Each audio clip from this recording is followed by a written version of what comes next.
Today, we're diving into a really fascinating intelligence report on Hoover, Alabama. On paper, it's this booming affluent suburb, kind of the ultimate American dream, right? But once you peel back those manicured lawns, the data actually reveals a hidden crisis that completely challenges everything we tend to assume about wealth and well-being. So let's jump right in. Hoover boasts a towering median household income of over $109,000. It basically paints a picture of absolute suburban perfection. When you hear a number like that, you instantly imagine high property values, great schools, and just incredibly comfortable lifestyles. From the outside looking in, it seems like a community that has flawlessly solved the equation for prosperity. But jarringly, Alabama ranks dead last. Yep, 50th in the nation for youth mental health access. And that reveals a deep, hidden crack in that perfect facade. You've got to ask yourself, how can a community so rich in resources be struggling so profoundly to support the mental and emotional well-being of its most vulnerable residents? That heartbreaking paradox is exactly what we're going to explore today. To understand how local institutions like the River Chase Church of Christ are using data to address this paradox, we'll quickly unpack the community's rapid growth, expose these hidden anxieties, explore a shifting spiritual landscape, meet the real people living there, and finally, look at a strategic roadmap to help them. All right, section 1, the booming Hoover suburb, rapid growth and wealth. The economic engine here is just undeniable. Since 2000, the population has surged by nearly 50%, and incomes have skyrocketed by 76%. That leaves the city with a remarkably low poverty rate of just 2.9%.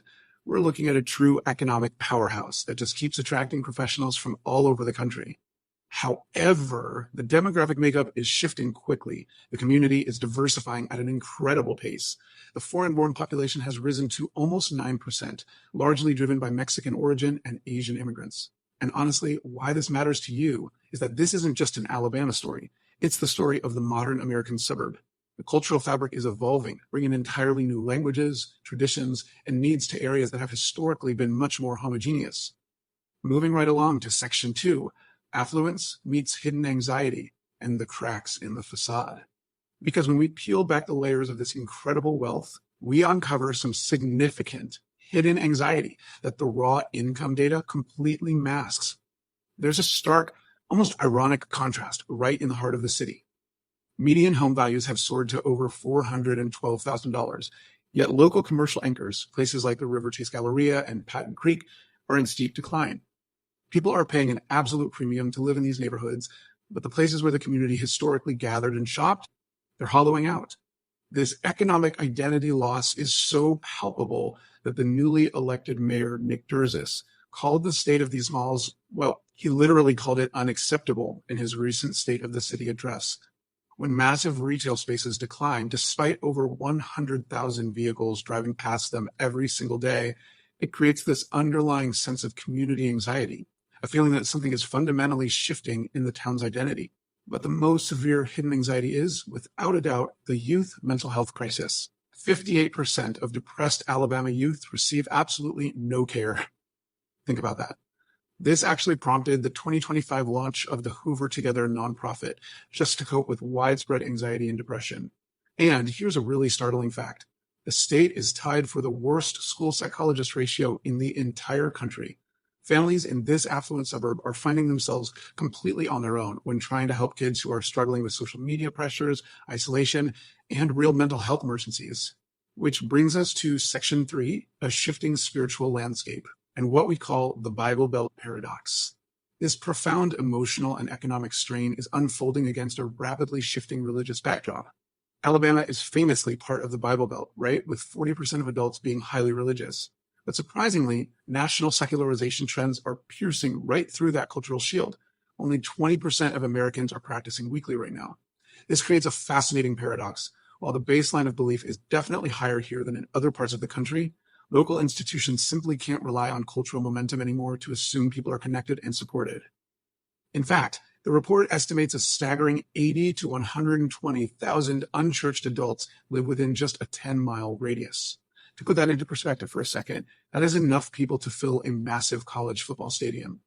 Many of them identify as spiritual, sure, but they are entirely unconnected to any institution.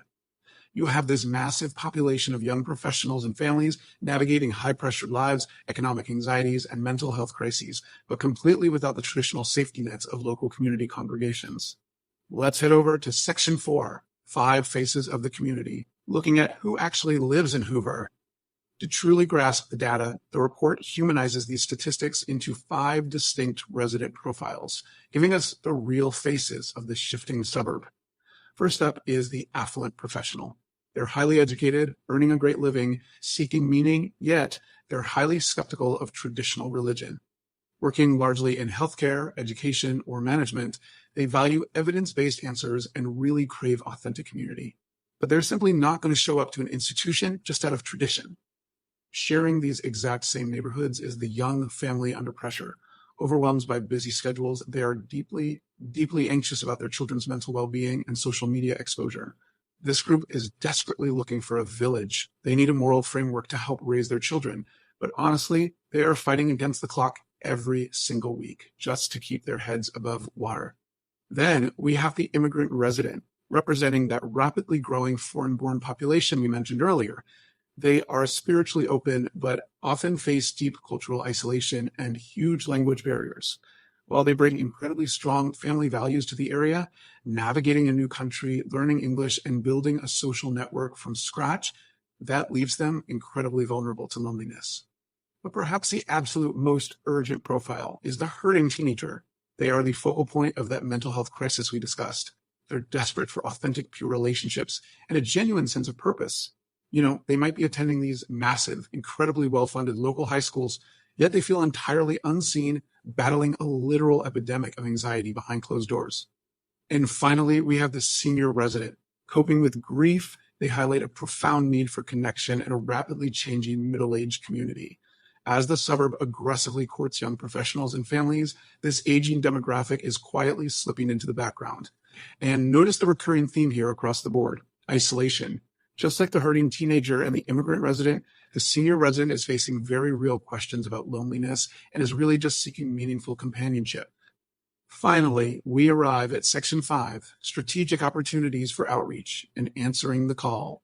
So the crucial point here is, how does a local organization like the River Chase Church of Christ strategically respond to all this deeply analyzed demographic data? Well, the report outlines specific strategic priorities as their mission field. It starts with a youth mental health ministry, which, as the data shows, is the single greatest unmet need in the community right now. From there, it expands into tailored family outreach, immigrant welcome ministries, community identity campaigns, and de-churched adult outreach. The intelligence here heavily suggests that simply offering traditional services just won't work anymore. The response has to be precisely targeted to the pain points of the community, whether that's offering ESL classes or supporting burnt-out parents, and all of it anchored by providing a safe haven for anxious teenagers. Because of this, the recommended communication strategy is crystal clear: avoid toxic positivity at all costs. The outreach tone must be intellectually credible and warmly empathetic. You literally cannot just put a happy, varnished spin on severe loneliness and depression. For this highly educated, pressured community, authenticity and a real willingness to sit in the hard realities of life is the absolute only way to build trust. Ultimately, this explainer proves that financial prosperity does not automatically equal emotional or spiritual health. So I'll leave you with this final thought. When an affluent community hides a deeper crisis, how will its institutions actually answer the call?